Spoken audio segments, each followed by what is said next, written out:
kembali lagi di Money Talks bersama saya Aneka Wijaya. Tenggat waktu kian dekat, tapi 37 bank yang beroperasi di Indonesia belum memenuhi ketentuan modal inti minimum yang ditetapkan oleh Otoritas Jasa Keuangan atau OJK. Kepala Eksekutif Pengawas Perbankan merangkap anggota Dewan Komisioner OJK Dian Ediana Ray menyatakan ada 24 bank umum dan sisanya adalah bank pembangunan daerah yang belum memenuhi ketentuan modal inti minimum sebesar 3 triliun rupiah. Untuk itu OJK terus memantau rencana dan proses penambahan modal minimum di perbankan. Sejumlah bank sudah mulai bersiap melakukan penambahan modal, bahkan ada yang berkonsolidasi dengan bank lain dan ada juga yang diincar oleh investor asing. Sejauh ini OJK memastikan tidak ada perlakuan khusus ataupun rencana memundurkan tenggat waktu yang ditentukan. Tahun ini menjadi batas waktu untuk bank umum dan di 2024 menjadi batas waktu untuk BPD untuk bisa memenuhi ketentuan modal intinya.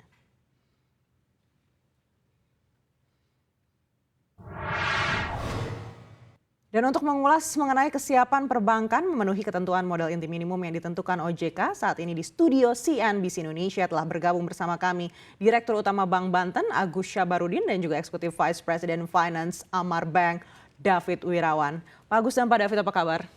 Kabar baik, Pak Nika. Baik, akhir tahun ini adalah batas waktu yang ditetapkan oleh OJK untuk memenuhi ketentuan modal inti minimum untuk bank umum. Artinya secara efektif ini mungkin kurang 2 bulan lagi begitu ya. Tapi untuk BPD sendiri tadi disampaikan Pak Agus juga 2024.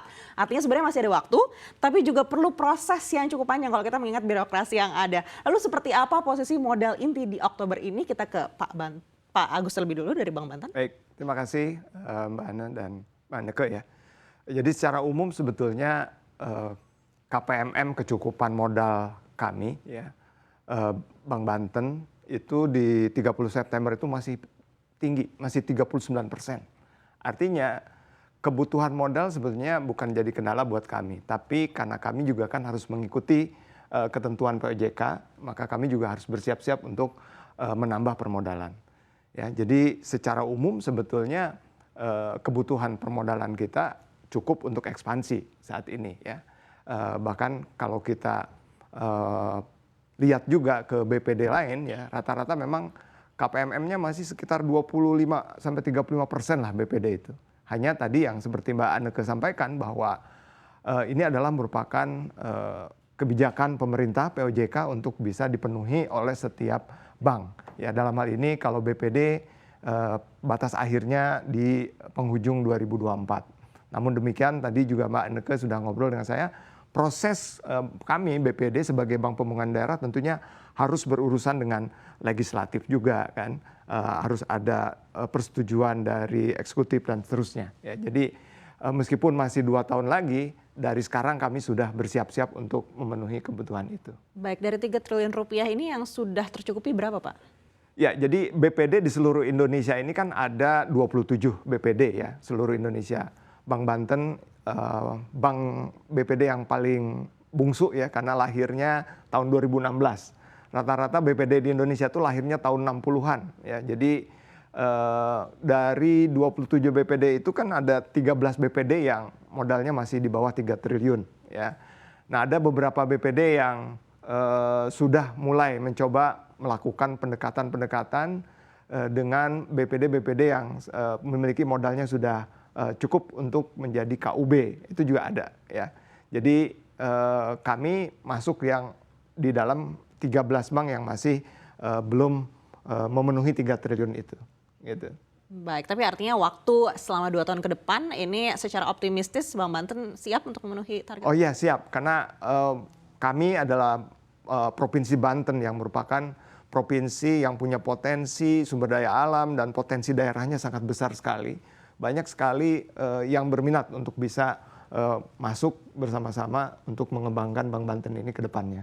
Gitu. Baik, menarik sekali. Kita akan beralih ke Pak David dari Bank Amar. Ini yang kita tunggu-tunggu Pak. Mungkin seru sekali nih kalau untuk bank umum karena waktunya kurang dari 2 bulan lagi begitu. Sejauh ini seperti apa posisi modal intinya? Ya, mungkin sama seperti yang Pak Agus tadi sampaikan, posisi modal inti Bank Amar saat ini berada di 2 triliun rupiah. Namun secara kecukupan modal sebenarnya kita ini sangat kuat karena saat ini posisi CAR kita ada di 50%. Dan sesuai yang Mbak Nika sampaikan bahwa memang tenggat waktu tinggal 2 bulan sampai akhir tahun, kita pun saat ini sedang berproses untuk memenuhi ketentuan OJK tentang modal inti minimum menjadi 3 triliun. Dan kami percaya, kami confidence bahwa sebelum akhir tahun proses right issue kami akan selesai dan modal inti bank akan menjadi 3 triliun rupiah. Baik, artinya aksi yang akan segera dilakukannya adalah rights issue kembali begitu ya? Ya. Targetnya seperti apa untuk rights issue ini? Jadi target kita rights issue ini adalah kita akan raise funds dari market sekitar 1 triliun sehingga menjadi 3 triliun dan targetnya di kuartal 4 ini kita akan menyelesaikan proses tersebut. Baik, rights issue-nya sendiri akan dilaksanakan kapan untuk Bang Amar? Mungkin di akhir tahun, mendekati akhir tahun, di November atau Desember ini. Baik, sejauh ini apakah sudah ada investor yang kira-kira potensial?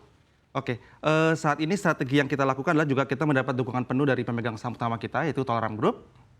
Dan dari Tolaram Group ini bersedia menjadi standby buyer dari rights issue kita ini. Mungkin itu salah satu strategi yang bisa saya sampaikan.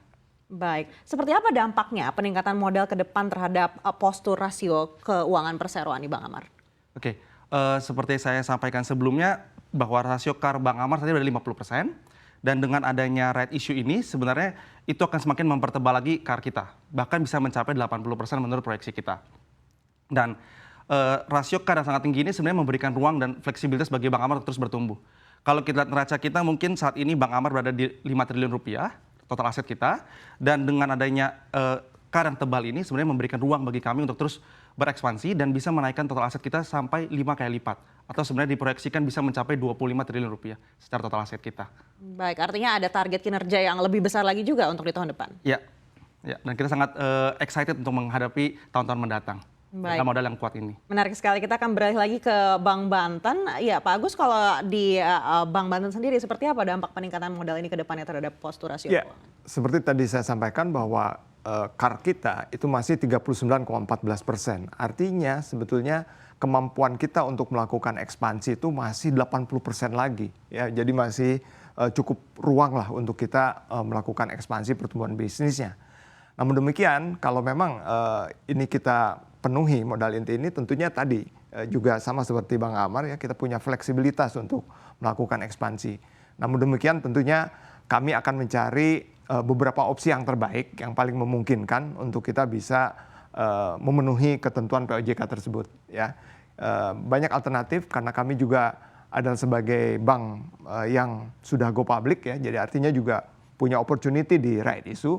Kami juga bisa dengan private placement juga ya, bisa juga dengan pendekatan secara kelompok usaha bank. Itu juga semua opsi sedang kami kaji, sedang kami lakukan dari sekarang. Semoga yang terbaiklah nanti akan diputuskan gitu. Baik, artinya OJK ini kan sebenarnya juga mengajak bank untuk bersama-sama menghadapi 2023 nih, yang banyak lembaga internasional mengatakan ini gelap begitu kan, semua sentimen-sentimennya sepertinya buruk karena masih sangat volatil begitu. Tapi rencana apa atau ekspansi apa yang mungkin sudah disiapkan di 2023 dengan adanya penambahan modal inti minimum ini? Ya, untuk Bank Banten sebagai bank pembangunan daerah ya, kami akan fokus kepada captive market kita ya. Captive market kami itu sudah ada ya, bahwa kami adalah bank pembangunan daerah fokus untuk bisa bersama-sama pemerintah daerah Banten mengembangkan Banten ya. Sekarang kan boleh dibilang captive secara umum market dari BPD itu adalah aparatur sipil negara ya, dan juga proyek-proyek yang ada di daerah ya. Nah, kita akan masuk ke sana, dikembangkan lagi dengan ekosistemnya. Bahkan kami sedang mempersiapkan sebuah konsep ekosistem ekonomi Banten yang diharapkan perputaran APBD yang ada di Provinsi Banten itu bisa dikelola seoptimal mungkin dan Bank Banten sebagai lokomotif kebangkitan ekonomi Bantennya. Kira-kira seperti itu. Sejauh ini kendalanya seperti apa, Pak? Sebenarnya karena kami adalah bank yang boleh dibilang baru ya, jadi kami masih terus melakukan proses transformasi dan 1 tahun terakhir ini kita sudah melakukan fase foundation building ya. Fase foundation building udah kita lakukan dan di tahun ini sudah masuk kepada fase acceleration growth ya. Acceleration growth ini diharapkan juga ekspansi kepada kegiatan-kegiatan yang berbasis digital juga ini terus kita kembangkan. Nah, jadi proses ini sedang kita jalani dan mudah-mudahan fase ketiga ini kita segera masuk di sustainable growth dan baru fase keempat kita siap menjadi market leader. Gitu. Kira-kira itu, Mbak Aneka. Baik, kita balik lagi ke Pak David. Pak David, kalau rencana ekspansi Bank Amar seperti apa nih kalau bisa ternyata memenuhi ketentuan yang disampaikan oleh OJK? Ya, jadi kalau kita memenuhi ketentuan OJK ini sebenarnya modal kita semakin kuat. Dengan permodalan yang kuat ini sebenarnya kita tetap berfokus pada main utama kita itu digital. Jadi kita akan terus mengembangkan inovasi dan mengembangkan berfokus pada teknologi terutama pada dua flagship produk kita, yaitu Tunaiku, digital lending platform kita, di mana kita bisa memberikan pinjaman secara cepat, dan juga dari sisi liability side kita yaitu Senyumku, yaitu mobile only intelligent bank, atau mungkin dikenal sebagai digital banking app kita.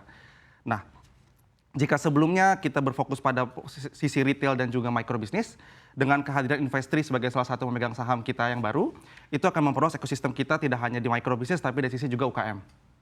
Nah, mengapa kita memilih juga partner Investri sebagai salah satu partner kita? Karena kita melihat bahwa UKM adalah salah satu segmen yang sangat penting buat Indonesia. 60% dari GDP Indonesia itu berasal dari sektor UKM. Tapi unfortunately hanya tidak sampai 20% pembiayaan kredit yang disalurkan di Indonesia ini mengarah kepada sektor UKM. Oleh karena itu, dengan melihat modal yang kuat, dengan modal yang kita miliki, teknologi yang kami miliki, dan juga keberhasilan dari Tunaiku melayani sektor bisnis mikro, kami percaya bahwa kami bisa melayani pelaku-pelaku usaha di sektor UKM ini. Jadi sebenarnya secara singkat yang ingin saya sampaikan adalah kita ingin menjadi digital bank with impact. Baik, artinya untuk program Tunaiku yang tadi Pak David sampaikan ini sebenarnya mengarah untuk pertumbuhan kredit begitu ya, akan menggenjot kembali terkait dengan pinjaman. Apakah ada target tertentu seperti apa ini ketika sudah mencapai modal inti minimum, apakah target kreditnya juga akan digenjot? Ya, kalau secara target kredit mungkin saya bagi dari dua hal. Pertama, kalau dari sisi short term, mungkin dari sisi yang akan kita capai pada kuartal terakhir ini sampai akhir tahun, kita melihat bahwa secara peluang itu peluang sangat besar. Apalagi kita melihat target market kita dari sisi retail dan juga UKM itu sangat besar pangsa pasarnya. Dan itu pun juga terlihat dari sisi demand. Karena setiap bulannya kita melihat bahwa jumlah incoming applications yang kita terima selalu meningkat setiap bulannya. Namun dalam penyaluran kreditnya tentu kami juga melihat prudentiality dari penyaluran kreditnya. Dan secara short term kita memproyeksikan bahwa di triwulan keempat kita akan memiliki pertumbuhan kredit, pencairan kredit yang lebih tinggi sekitar 10-15% dibandingkan triwulan sebelumnya. Namun di long term kita akan terus berfokus untuk menyalurkan kredit sisi mikrobisnis dan juga UKM sampai kita bisa meleverage balance sheet kita sampai dengan 25 triliun tadi. Seperti itu. Baik, kalau di Bank Banten seperti apa Pak target pertumbuhan kreditnya di akhir tahun 2022 juga hingga tahun 2023 nanti? Ya, jadi kalau kita lihat posisi 9 bulan terakhir di tahun 2022 ini, pertumbuhan kredit kita sudah mencapai sekitar 18,5%. Artinya sudah berada di atas rata-rata pertumbuhan kredit di industri. Ya. Nah, harapan kami juga terus mengembangkan kredit-kredit yang berkualitas, ya, sehingga proyeksi kami di akhir tahun 2022 ini akan tumbuh sekitar 20% secara year on year. Ya, artinya Bank Banten sudah lebih baik lagi dan kemudian juga akan terus coba mengembangkan segmen marketnya.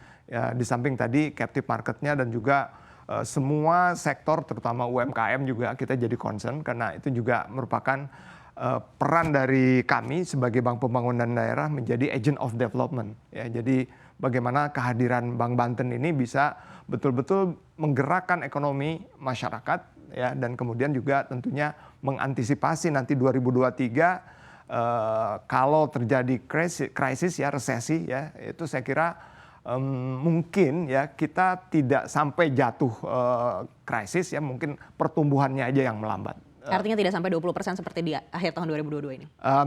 Ya mungkin ya. Tapi kita lihatlah ya. Oke, menarik sekali Pak Agus dan juga Pak David. Kita akan lanjutkan lebih dalam lagi usai jeda. Dialog segmen Money Talks akan kami lanjutkan sesaat lagi. Tetaplah bersama kami.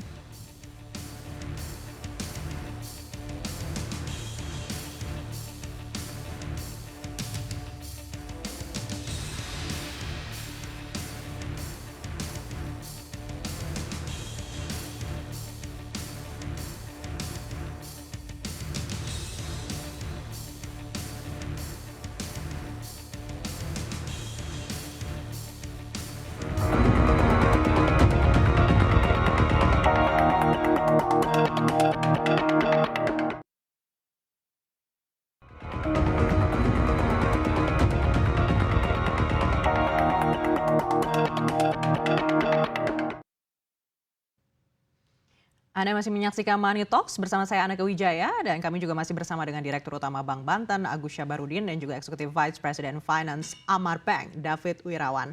Iya, Pak Agus dan Pak David, kita lanjutkan dialog dari sebelum jeda tadi. Kali ini saya akan kembali lagi ke Pak Agus. Pak Agus, tadi Bapak sudah sampaikan selain ke Pemprov Banten ini yang menjadi pusat dari pertumbuhan kredit di Bank Banten, juga nanti akan ke UKM begitu. Tapi kalau untuk sektornya sendiri, sektor mana nih yang kira-kira dijagokan begitu oleh Bank Banten? Ya, jadi sekali lagi bahwa peran Bank Pembangunan Daerah dalam hal ini adalah Bank Banten ya ingin menjadi partner bagi pemerintah daerah dalam mengembangkan program-programnya ya, dalam membangun daerahnya. Sehingga peran kami adalah sebagai di samping sebagai profit center tentunya sebagai agent of development. Nah, peran inilah yang terus kami sinergikan dengan pemerintah provinsi ya sebagai pemegang saham dari Bank Banten ini yang mayoritas ya. Oleh karenanya program-program yang sedang dikembangkan oleh pemerintah provinsi ya itu kita coba sandingkan. Nah, dalam hal ini tentunya potensi ekonomi di Banten yang cukup besar di bagaimana di utaranya itu adalah industri, kemudian di selatannya itu pertanian dan pariwisata, belum lagi pengembang-pengembang terbaik di Indonesia semuanya banyak berdomisili di Banten gitu ya, berlokasi di Banten.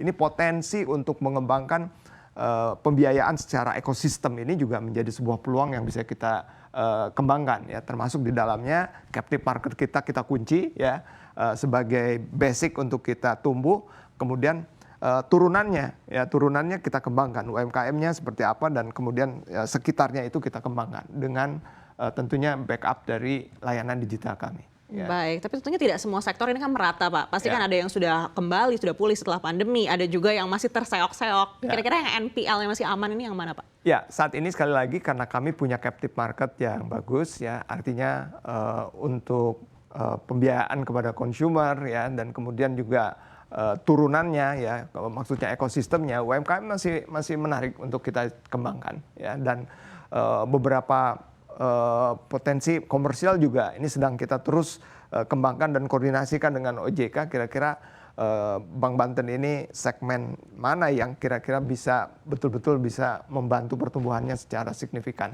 gitu. Baik, kita akan beralih ke Bang Amar. Ya, Pak David, kalau kita melihat kalau Bang Amar ini kan tujuannya untuk menjadi bank digital begitu ya. Dan kita tahu ini banyak sekali bertumbuh fintech bahkan setiap hari terus bertumbuh begitu. Apakah Bang Amar memandang fintech ini sebagai kompetitor atau bisa dijadikan partner untuk bekerja sama? Oke, kalau dari awal kita selalu punya filosofi bahwa sebenarnya kita dengan fintech itu bukanlah sebagai boleh katakan musuh, tapi sebenarnya kita adalah partner rekan kerja. Karena setiap perbankan dan fintech yang berkolaborasi sebenarnya itu adalah suatu hal yang bisa saya katakan win-win. Tidak hanya bagi sisi perbankan, namun juga dari sisi fintech itu sendiri. Tapi ultimately yang paling mendapatkan win terbesar adalah sebenarnya end user itu sendiri. Karena dengan kita berkolaborasi artinya semakin besar luasan jangkauan yang kita bisa berikan. Dan bagi customer juga memberikan banyak opsi yang mereka punya untuk mendapatkan financing dari lembaga institusi yang diawasi oleh OJK. Nah, oleh karena itu kami melihat bahwa kolaborasi antara bank dan fintech ini adalah suatu yang sebenarnya harus kita teruskan. Karena dengan semakin besar jangkauan, artinya semakin besar impact yang bisa kita berikan. Kita pun melihat sendiri bagaimana kolaborasi kita dengan salah satu P2P yaitu Investri. Kita melihat bagaimana finance yang kita berikan membantu UKM tersebut untuk terus memutar kembali bisnisnya kembali. Jadi pada kesempatan ini kami juga menyampaikan bahwa seperti yang saya sampaikan sebelumnya bahwa kami ingin menjadi digital bank with impact. Kita pun open kepada berbagai P2P yang ada, fintech yang ada untuk berkolaborasi dengan kita sehingga impact yang bisa berikan lebih besar lagi. Baik, tapi dengan adanya kolaborasi dengan salah satu P2P yaitu Investri, apakah ini akhirnya nanti juga akan membatasi kerjasama dengan P2P lainnya? Tidak. Jadi kita seperti saya sampaikan, kita open dengan kerjasama dengan berbagai P2P. Sepanjang kita punya alignment, strategi alignment, kita punya visi yang sama untuk memberikan impact kepada masyarakat, kita sangat open untuk kerjasama dengan mereka. Baik, kalau Bang Amar sendiri memandang arah kompetisi untuk bank digital di tahun depan ini yang penuh dengan ketidakpastian ini seperti apa begitu? Karena kalau kita lihat berbagai penawaran dari fintech ini kan juga sudah sangat beragam sekali begitu. Artinya untuk nasabah sendiri punya banyak pilihan. Ya, jadi kalau kita memandang kompetisi sebenarnya kita tidak memandang banyaknya player itu sebagai sesuatu yang kompetisi yang rigid. Karena kita melihat bahwa sebenarnya market di Indonesia itu sangat besar. Jadi sebenarnya semakin banyak player sebenarnya semakin baik bagi Indonesia untuk bisa kita semakin baik untuk masyarakat Indonesia sehingga semakin banyak yang bisa dilayani. Oleh karena itu justru good bagi kami untuk melihat adanya pemain-pemain yang datang ke digital untuk melayani sektor-sektor yang belum dilayani.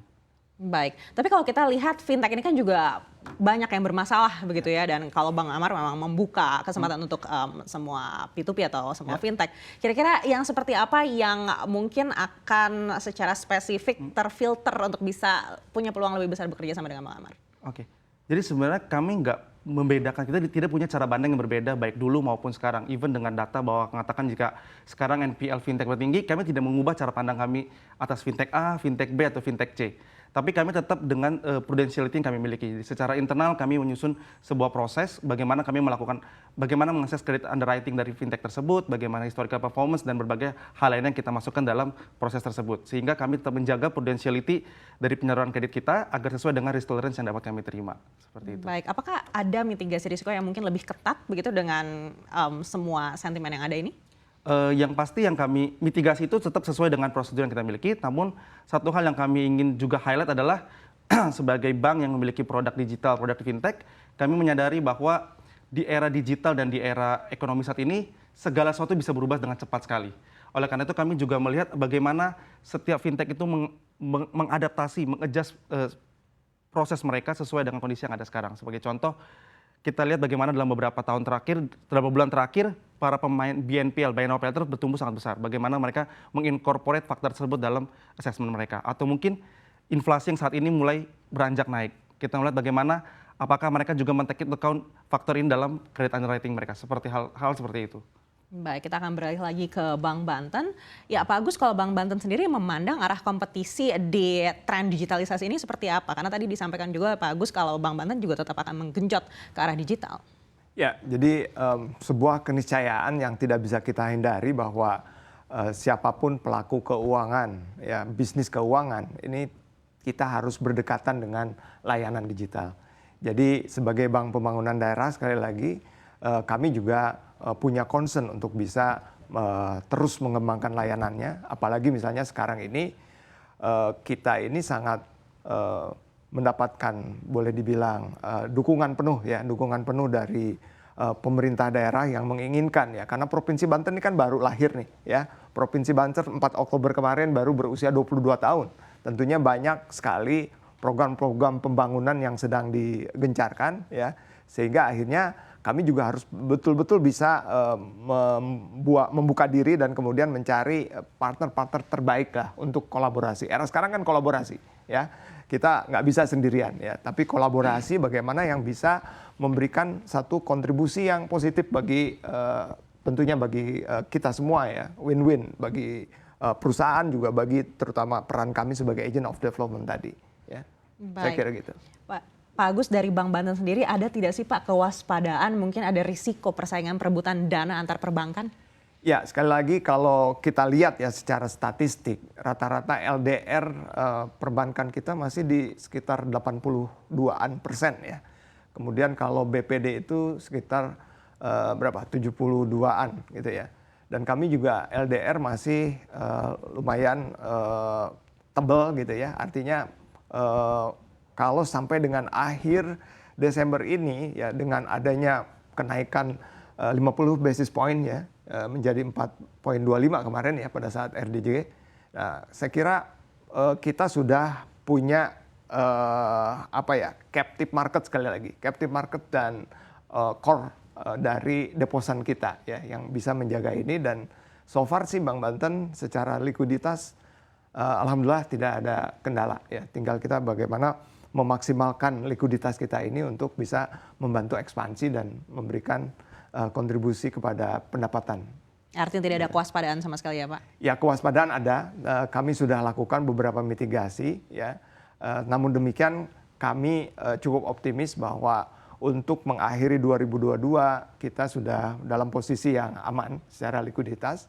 Namun demikian juga kami terus mengantisipasi ya 2023. Harapan kami juga sekali lagi ya, captive market yang ada ini akan kita kunci ya sebagai bahan baku kita ya, raw material bank kita ini dari sisi funding ya, tentunya dengan dukungan layanan yang terbaik, diantaranya dengan layanan-layanan digital yang kami miliki nantinya. Baik, luar biasa. Kita beralih ke Pak David. Pak David, kalau Bang Amar seperti apa memandang risiko persaingan perebutan dana ini? Oke. Kalau terkait dengan persaingan dalam penghimpunan dana, kami melihatnya sebenarnya ini adalah peristiwa hari-hari, sehari-hari. Jika sebelumnya di kondisi over liquid, kita juga menghadapi namanya kompetisi. Dan di kondisi sekarang yang lebih tight juga menghadapi kompetisi, namun berbeda saja spektrumnya.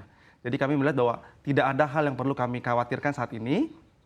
Bahkan kami pun juga melihat bahwa kami telah mempunyai hubungan yang baik dengan para deposan inti kita, sehingga tidak ada kekhawatiran bahwa adanya perebutan penghimpunan dana. Bahkan kalau kita melihat di data terakhir yang kami miliki sendiri, risiko likuiditas pun tidak kami hadapi, karena setiap rasio likuiditas yang kami punya juga selalu kita maintain di posisi yang aman. Dan terakhir, yang seperti di sesi pertama sampaikan bahwa rasio CAR kami pun sangat tebal, yaitu di 50%, sehingga membuat ketahanan bank ini sangat cukup baik untuk menghadapi persaingan di penghimpunan dana ini. Baik, artinya jelang kurang dari 2 bulan hingga akhir tahun ini tidak ada kewaspadaan sama sekali, Pak Ya, David? ya. Baik, sekali lagi sangat optimistis. Terima kasih Pak David Wirana dan juga Pak Agus Syabarudin telah bersama kami di Money Talks kali ini. Ya, terima kasih.